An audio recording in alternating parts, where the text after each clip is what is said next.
Hi, so I mentioned that I had more detail on the perspective of CEOs. So I'm going to go through real quickly. This was a keynote presentation given at one of our conferences at Forrester. I know it's dated, but this really isn't going to change much. But CEO and the perspective of Salesforce. So again, we had George go off and go to Davos, and he would go do research, and he would always go before me, and I would never know what the hell he was going to talk about. I swear to God, never. So this is what he put together. So you know, what was his analysis he got from 2011? What did CEO say? My sales force isn't strategic.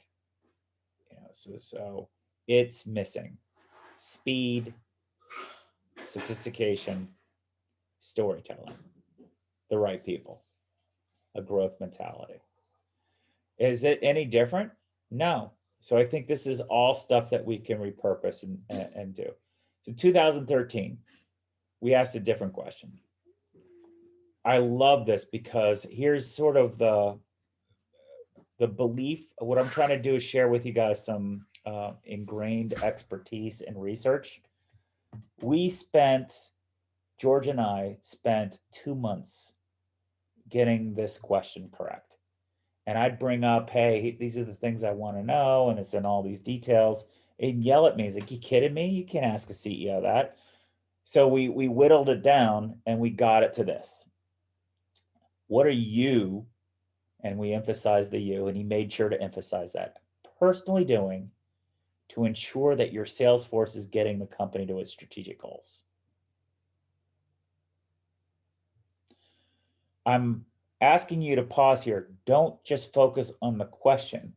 The reason I'm sharing with you is by having somebody who is a CEO do research for other CEOs.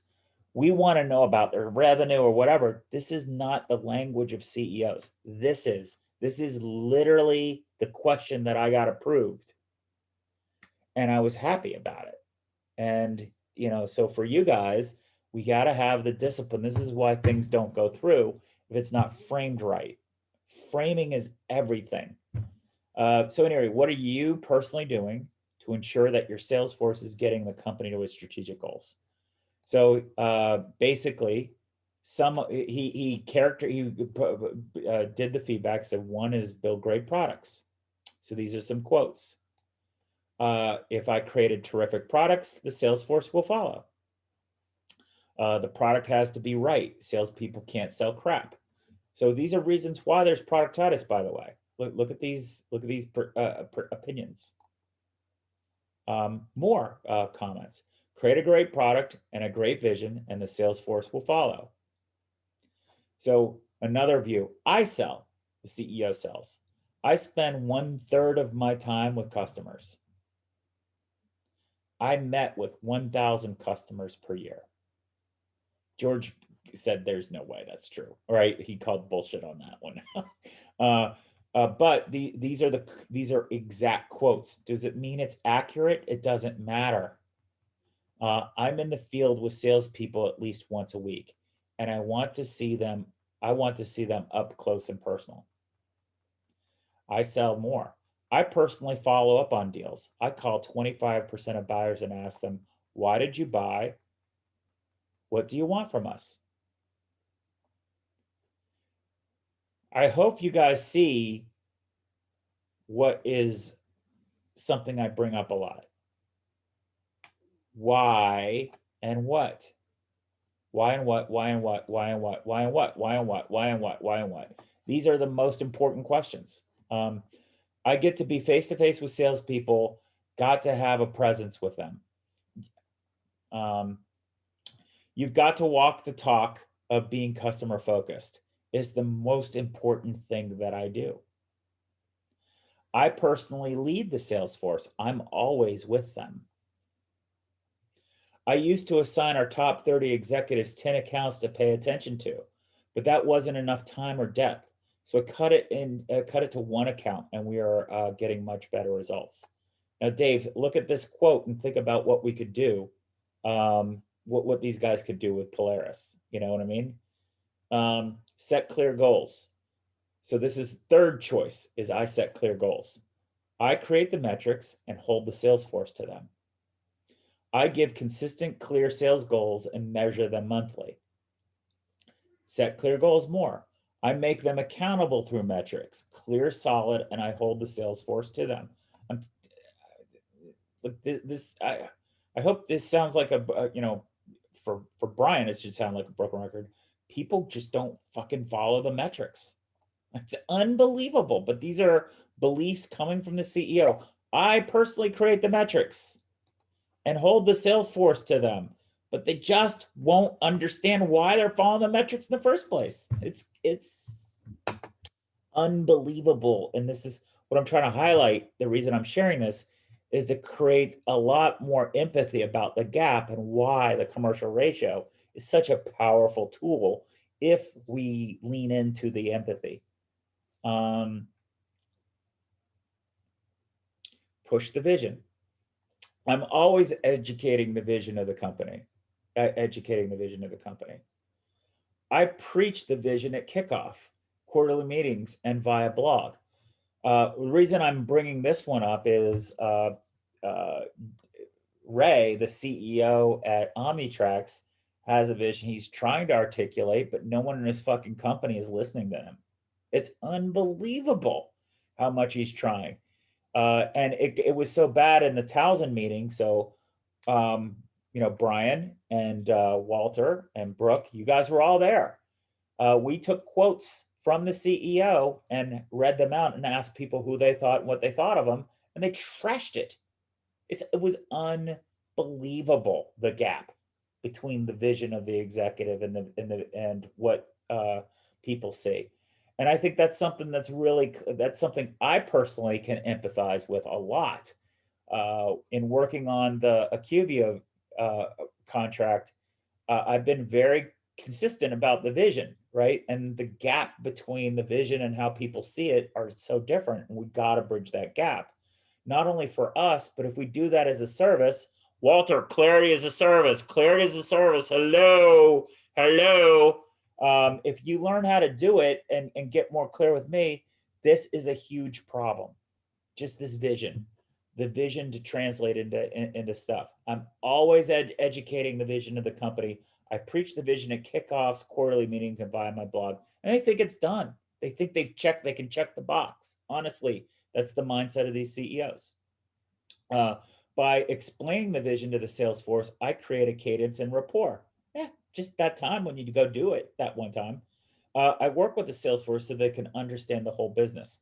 This is really important. So they can understand the whole business. It's important for executives to make sure people have empathy for the whole business so they can understand the whole business. How resistant are you to be empathetic of just your peers? What are we doing to learn from each other? So going into Mimecast, I want to make sure we understand that the more we can learn to understand everybody's role or to challenge people who aren't clear on their role, it's not about the person. Let's get the feeling shit out of the way and concentrate on if we're able to master this, the value we're going to be able to provide Mimecast is off the charts. To really nail it for Acuvia and why this among message is so important. These are beliefs that CEOs have about pushing the vision and the ability to hear or to translate the vision into something tangible to them as individuals just isn't there. It's not a skill issue. It's not about individuals.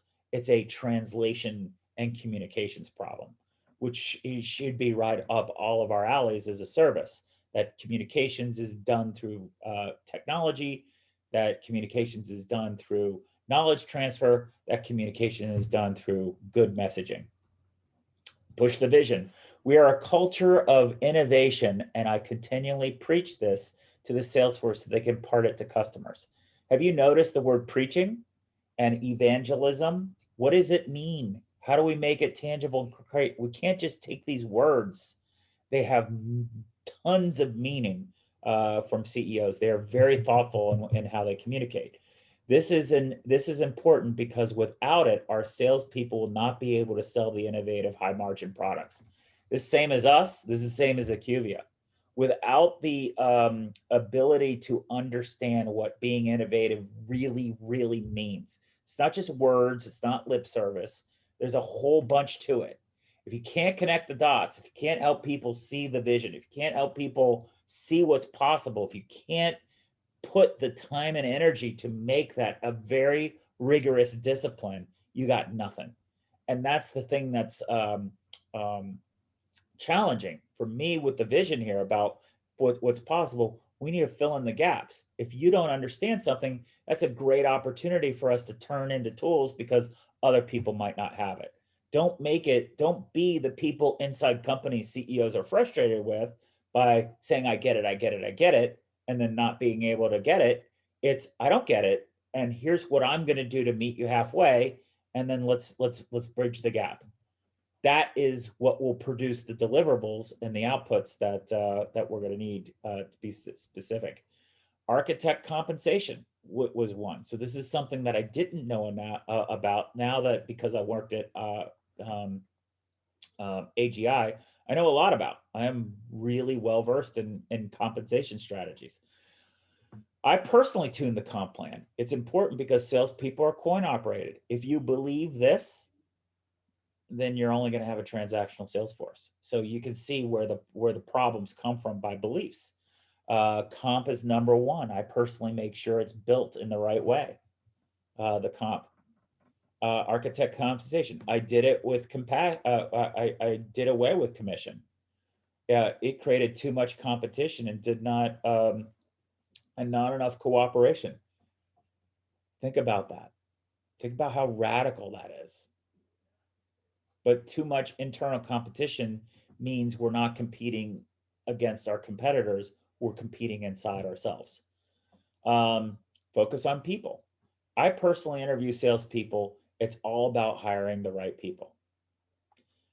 I rally the troops with awards. Now let's focus on what people means. I rally the troops with awards. Focus on people. In the highest performers, I look for best practices. In the lowest performers, I actively move them out of the organization. 80-20, right? This is a bell-shaped curve. I probably shouldn't, but I ignore salespeople in the middle. Nope, that's fucking smart. This is smart. We are now badging reps based on 3 levels of expertise. This helps in 2 ways. It creates competition and it enables us to figure out who has the skills to serve our best accounts. I like a public hanging every quarter or so for over discounting or not staying on strategy. I got to tell you, I have a lot of empathy for this. If you think about this, I relate this quote to the quote of in Moneyball. You pay me to steal second. No, I pay you to get on first, not thrown out at second. That's deserving of a public hanging. I know what you want from me. No, you're not listening to me. This is what I want from you. This is your job, not what you want it to be, not what your personal gratification is. Our goals have to align your personal gratification and what the role is. If these don't fit, you got to go. And helping to make this more clear is something all of us could be doing. I think this is a detangler. The whole purpose of detangling is to prevent this. No one likes this, yet it's effective because people just lose sight of what they're doing. So this discipline, this forcing people to get in line, I have a lot of empathy for. I think it has more negative ramifications because people are already too anxious. So there's other ways to do it. However, not having some call out on the carpet accountability because we're too over rotated to people's feelings creates worse problems. That's my observation, at least. There is a key cultural issue every year. I go out into the field and preach it. So do you notice when they talk about people, right? That was they don't talk about training because George separated training out separately, and he said it was the least one that was on the minds of CEOs. Yet somehow in sales and marketing, everybody thinks say training is the number one thing, like it's the silver bullet. It's just, if you notice, it's only 6 on the list. I've been deeply involved in building video-based self-study for the Salesforce. Okay. This has included recording several sessions personally to help the whole Salesforce get on message. So really, this isn't about training. This is about getting on message, right? And here's the thing that's good about this. The CEO doing this, maybe I should pay attention to it, right?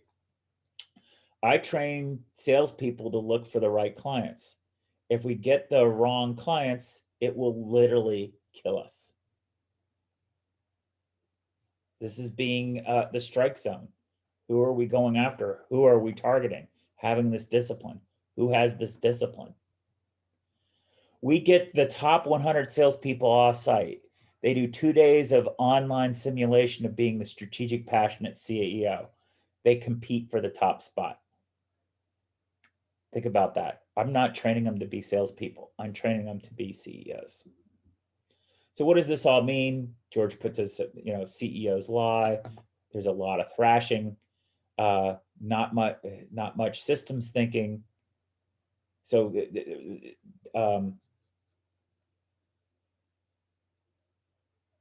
Dave, this is why I was saying, I'm not really sure system. A lot of big gut, not a lot of big data, but they can't rely on the big data because it's just all over the place. So this still exists, by the way. People are going to make snap decisions about their sales forces. Gather data on what works the best. This just isn't done. This is a recommendation. Gather the data on what works the best. That's what he got from talking to these people. Gather the data on what works the best. Are we talking about what works the best on a team?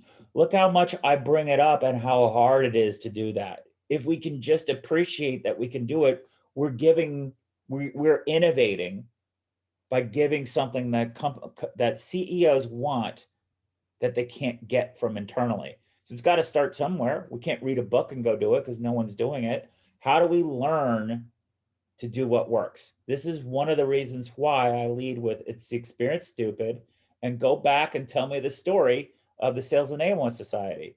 Go back and tell me the story of the hang gliding exercise. Omnitrax Townsend, Brian, Software AG. Focus on what works. Can you figure out what works? This is what CEOs want to see. Build a plan for the CEO that fits with your plan, and show him or her why it makes sense. Very, very simple, right? You must think about, be empathetic. Here's the plan. I want you as the CEO. I'm going to design you into my plan, not just do shit. What role do you want to play for the CEO? And then say, here's why this makes sense. Be prepared for it. At this form, figure it out for the CEO. Then that's how we set up the whole conference. He had some data because he can't resist putting data in there. That's what it is. So here's some, empathy and employee attitudes. I think that was a throwaway. But overall, I hope this helps create empathy for the CEO bucket.